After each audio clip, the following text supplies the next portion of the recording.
जमातुल मुस्लिमीन भटकल की 2 रोज़ा 1000 साला तकरीबात की इफ्तिताही तकरीब आज सुबह भटकल शहर में मुनक्किद हुई।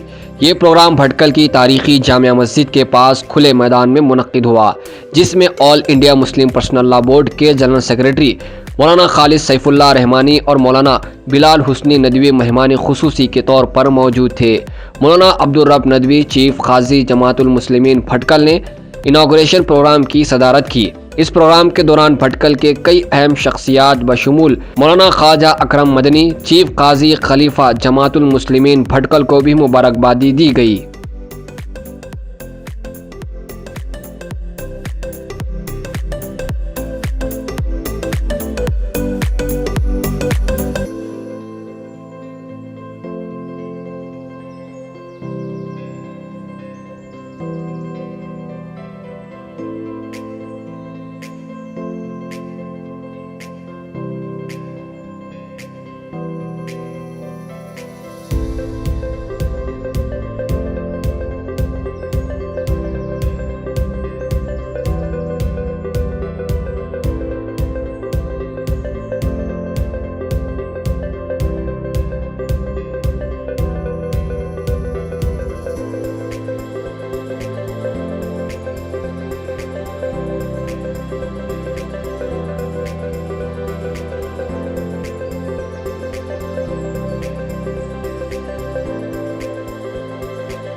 अगर आपने चैनल को सब्सक्राइब नहीं किया है तो जरूर सब्सक्राइब करें, बेल आइकन भी प्रेस करें ताकि खबरें आप तक बर वक्त पहुंच सकें। मजीद अपडेट्स के लिए आप व्हाट्सएप ग्रुप भी ज्वाइन कर सकते हैं, लिंक डिस्क्रिप्शन में मौजूद है।